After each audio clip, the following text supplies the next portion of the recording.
sa posisyon. Ang totoong dahilan, pera at kapangyarihan, pagnanakaw sa kaban ng ating bayan.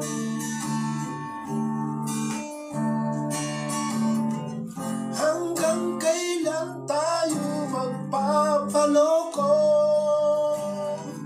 Hindi na tayo natututo. Wag natin ngayon tuluyan tayong ginagago ng mga